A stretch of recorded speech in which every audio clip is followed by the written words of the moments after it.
Okay, conductive heat transfer. I mentioned that at the beginning, but once again, we have already stated that we've got Fourier law that governs the conductive heat transfer.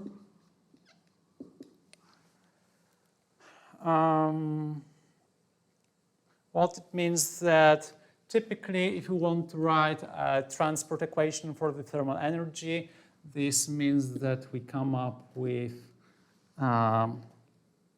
such a formulation. For conductive heat transfer, this would mean divergence of this term. Why are we laughing? Because Piotr is doing his job. Okay. Being senior manager. Okay. So again, we've got the diffusion equation. Conduction is obviously diffusion, or maybe not obviously, but it is. Volumetric heat source, if you generate heat inside of the domain, heat conduction, inertial effect. What is important is that you often take this density times heat capacity out of the time derivation, but it's obviously the linear case where you've got constant density, well, you probably have got constant density if you're dealing with a solid, but heat capacity is not necessarily constant for each temperature.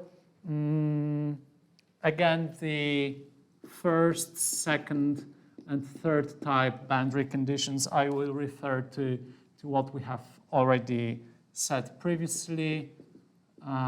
This means that at the boundary, you know the distribution of the temperature for each time instance. As with the second type of boundary condition, this means that at the wall, you can say how much heat flux in watts per meter squared you are introducing to the domain. In this case, as I already have mentioned, this means that you can calculate something like that. And as I said, this relates to the formulation of the Robin boundary condition in a way that the thermal flux that is introduced is given by such a relation with the free stream temperature of the surrounding medium. Heat transfer coefficient, and it's something that you,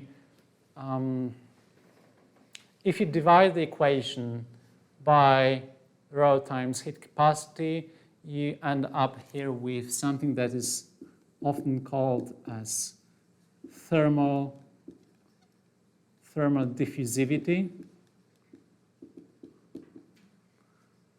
It's thermal conductivity.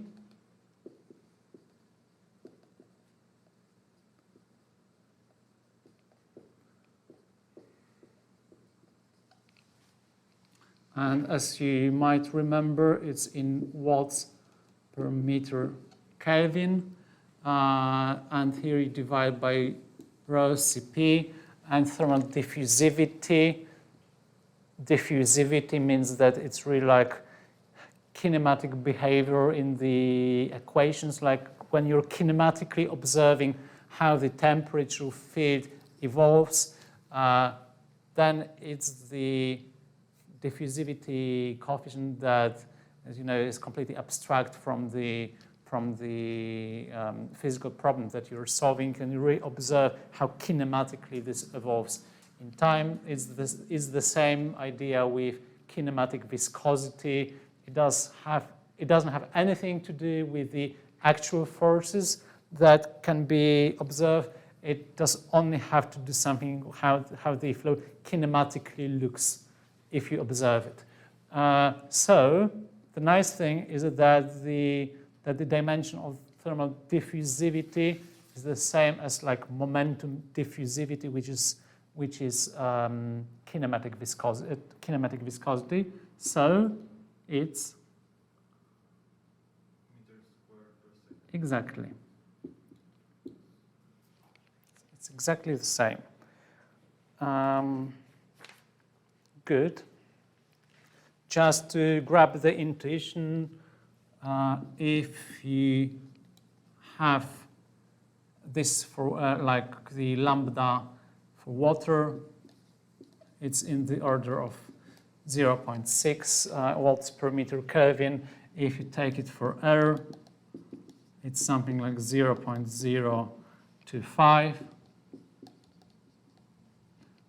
Then what? Cp to 4,200 joule per kilogram Kelvin.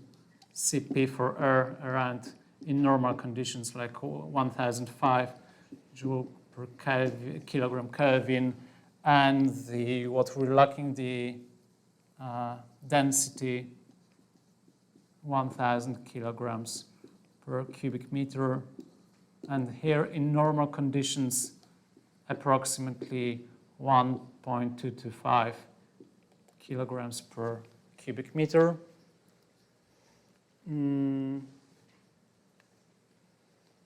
And maybe two more comments. One comment would be, if you take only first type boundary conditions and you want to solve heat conduction, is there anything that you can say about your solution, that you can guarantee about your solution? Like you prescribe some initial temperature, you prescribe some solution at the boundary. It will be probably, like if it's stationary, it will be material independent. Good. Most of the extreme values are at the boundary or at the beginning. Exactly. That's the first comment. Like if you've got no heat sources and you only apply the Richelieu boundary conditions, then your accurate solution, not necessarily the numerical solution, but your physical solution is certainly bounded by either the extremal temperatures in the initial condition or the boundary conditions. Yeah? Like you've got something that's like 20 degrees, 10 degrees. Nowhere in the domain you will have minus 10. In the numerical procedure, you might experience that problem. The other thing is that you mentioned that if you got the steady state, so you only have this part, then, and you've got some temperatures at the boundaries, it doesn't matter whatsoever if you're solving the temperature distribution for highly conductive copper or some insulating material. Like the temperature field will be exactly the same. Obviously, the heat flux will be different. The copper will conduct much, much better, but temperature field will be exactly the same.